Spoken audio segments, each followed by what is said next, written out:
welcome back to SheffPlays, and this is our first God of War video.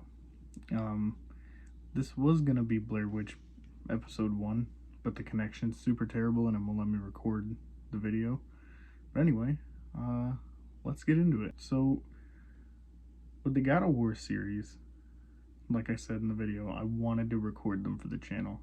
I really did, but I can't, because we don't have the technology or the ideas on how to blur things at the moment. And I could probably blur pictures with Photoshop or see if Wayne knows how to, but man, everything has boobs in those games. We're gonna blur them, but like, here's 6 different creatures in the first game that all have it. But anyway, let's get into the story, right? So with God of War 1, the story is you play as Kratos, and he has given his soul and livelihood to the gods. He was a heart and brain strong Spartan, and he was about to lose a battle. And he said, Ares, my life is yours if you kill my enemies. Ares! Destroy my enemies, and my life is yours! Once he says that, Ares agrees, smites all of Kratos' enemies on the spot, takes his soul, and from there on, Kratos' bidding is due to the gods.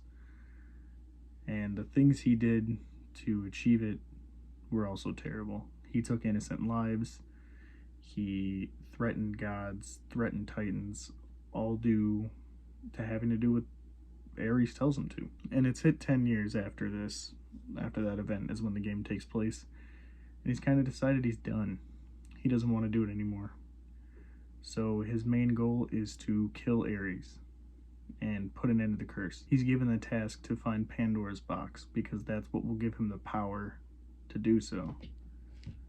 And along the journey, I really like the way the game implements it. It doesn't throw the entire story at you all at once. Throughout the game, after certain events, Kratos has flashbacks and visions and dreams, and it shows us not only how tormented he is by the past, but also how terrible he does genuinely feel about it. After not looking at the God of War games until the 2018 one come out, and a lot of people, they started with the 2018 one, and maybe that's all they've played, or maybe they went back. But like for someone like me who went back, it makes sense why he's the way he is. He did a lot of tragic things, was not a good person at all. I didn't mention this yet, but the skin color he has is due to the fact that he burned the house down with his wife and daughter in there, and their ashes is forever stuck to him as a reminder of what he did for power. So he has to live with it forever. He's told by Athena that if he completes this task, his sins will be forgiven. So Kratos sets off on his way to go find Pandora's box. Along the way, he gets given abilities by each of the gods: Zeus, Poseidon, Hades. I can't remember the other one. I'll put it up now, I'll have the list there. And these abilities are very optional, which if you want to use them, cool. If not, the game doesn't force you to, except for the instance when you unlock them. And it can show you what they are and how they work. You find out along the way that Pandora's box is what you need. And Pandora's box is located on the back of the Titan Kronos, who after the war between the gods and the Titans was forever doomed to crawl around in the desert with Pandora's labyrinth and box chained to his back. But once you get there, you go through this insane labyrinth, like crazy hard. Oh, and before that, you have to kill 3 sirens to open the horn that allows you to get on Kronos' back anyway. And oh man, those sirens took me forever to find because it's like constant wind and gust, and you have to listen for their song. It was one of the few things throughout the whole God of War series I had to look up to solve because I couldn't find them. I thought I goofed, but I didn't. Alright, now that we spent more than half the video on the story, let's get into our other categories. Onto the weapons. First off, we have the Blades of Chaos. If you've seen anything God of War, you're familiar with them, you've seen them, you recognize them. They're just classic. They are given to you in the very beginning of the game. They're burned into his arms as a constant reminder of what he gave up for power. It's the same thing with the color of his skin. The ash that's covering them, I should say. But in terms of them as weapons in this game, awesome. The length is great for crowd control. They're really quick, and with each time you level them up, you get more and more combos and abilities with them to just push them and make them that much cooler. I think, in my own opinion, definitely the best weapons in the game. I use them front to back. I mean, I use the other weapons kind of, just to see how they were, but really, when it came down to, like, I was trying to actually do combat, like, no matter how many enemies or the size, I was sticking to them, like, through and through. Complete badass. Next up is the Blade of Artemis. It's given to you in Pandora's Temple, and it's pretty good. I mean, it hits pretty hard, but the caveat to that is that it's super slow. It doesn't really have as many combos. It doesn't level up as much. I used it a little bit when I first got it, and like I leveled it up because like I had to max out everything. That's just how I play these games. But like even when I had it maxed and I was on another playthrough, like I just couldn't care less to use them. Like it just didn't mean anything to me. But overall, I think it probably could have been better. If it swung a little faster, it would be better.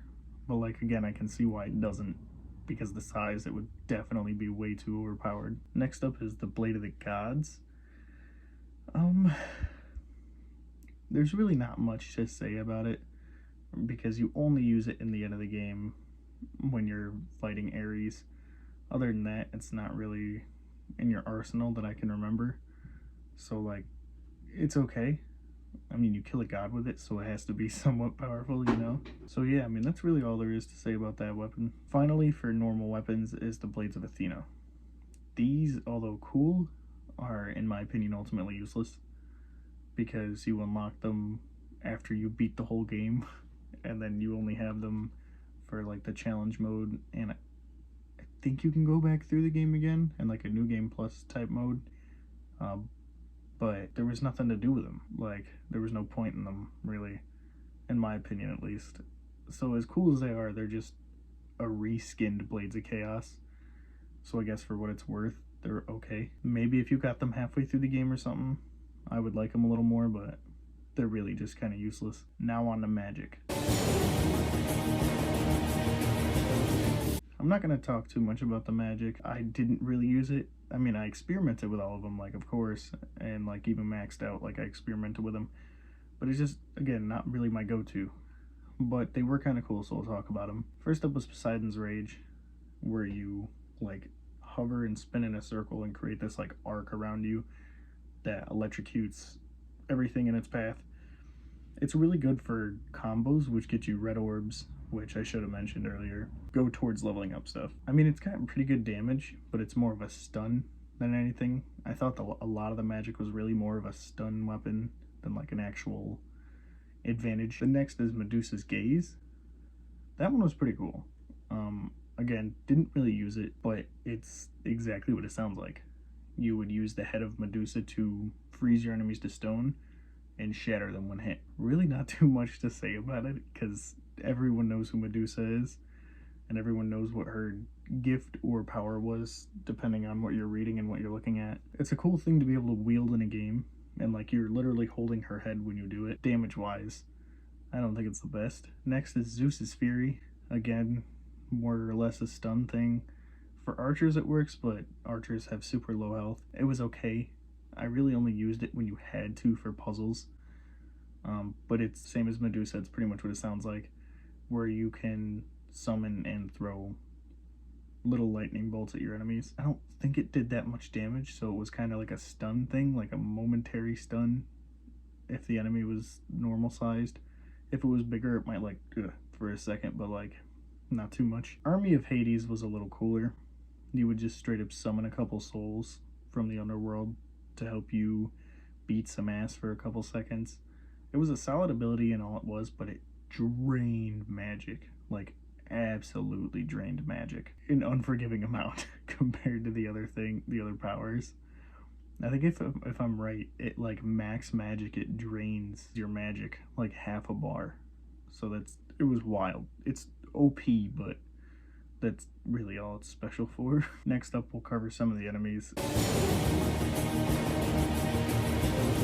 I'm not going to go over all of them just because there are so many. But well, it's your basic Greek understanding. You know, you have skeletons, ogres, minotaurs. I think there's a satyr or two in the first game, which is like half man, half horse. Harpies, you know, Ares, the big one. Overall, what I'm saying is there's such a wide variety, and for it being the first in the series, it feels like they went all out. It's awesome. I really like that. And with the enemies, when you get them to low enough health, or if they're a small enough enemy, you can do a finishing move on them, which will, depending on them, have different effects. Whether it's you'll get magic from them for doing it, or like for minotaurs, whenever you do a finishing blow, you get your guaranteed health orbs.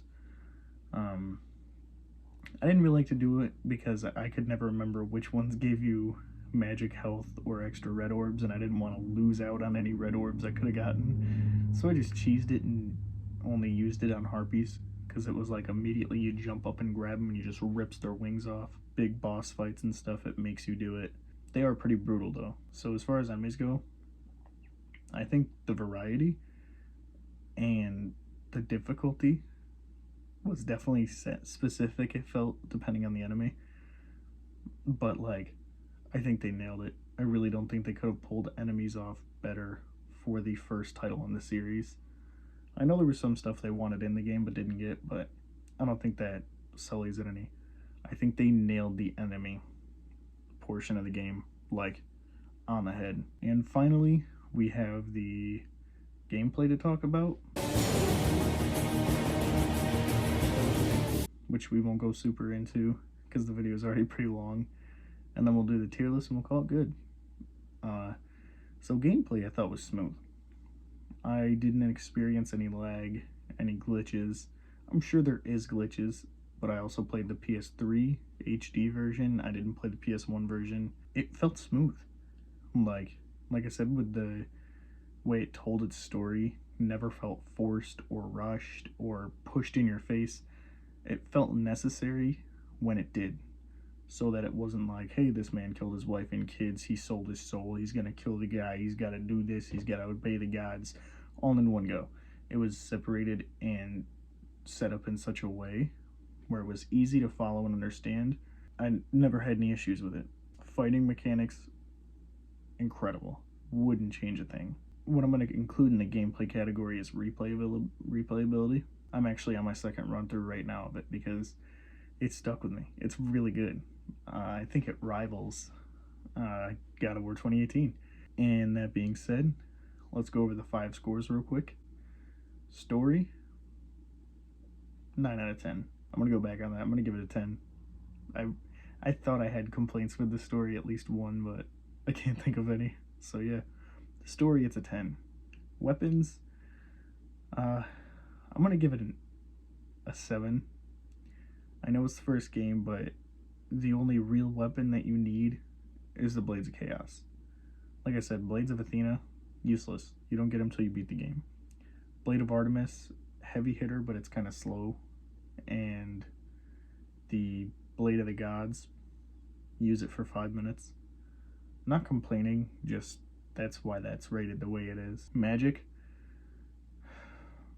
I'll give Magic a 7. Because it's not that it wasn't useless, I just didn't want to use it. That's on me. But I don't think any of the powers are inherently terrible. I think they're pretty good if you use them correctly. They have pretty dope upgrades. Poseidon's Rage, or whatever it's called, you can get an upgrade where after you activate it, you rapid spam circle and he just keeps going and he can't be hit during it, so that's nice. Gameplay, I think I'll give that a 9. The only reason it's getting bumped is because the desert section where you have to find the 3 sirens, it took me like an hour. If it weren't for that, I would have beaten the game in like 6 hours total. But like that's also just on me. That's why I'm only taking 1 point off, but it was tough. It was like unnecessarily tough for no reason. Enemies, like I said, 10. Perfect variety, perfect difficulty scaling with them. Dope, hands down. I think they mastered, like, in that first game, for being a first game, nailed enemies on the head. That's a solid 10. So yeah, I don't know the score right here. I'll have Wayne add it all up give you some stars, you know. So yeah. And as far as the tier list goes, here's the thing: is the stars are an overall rating for the game itself, but the tier list portion is personally how I feel and how much I like it. I'll tell you what, God of War 1, straight to the top. That's an S tier all the way, baby. I loved it. Like I said, it's got replayability. I'm restarting it now. So that was our little episode on God of War 1. Like I said, these aren't scripted, so they might be a little all over the place, but I'm going to try to keep them somewhat simple. But yeah, you know, I hope you guys enjoyed. And if you have a different opinion than me, awesome, fine. Let me hear it in the comments. Like, that's what this is about. These are my opinions. And if you have different ones, let's talk about it.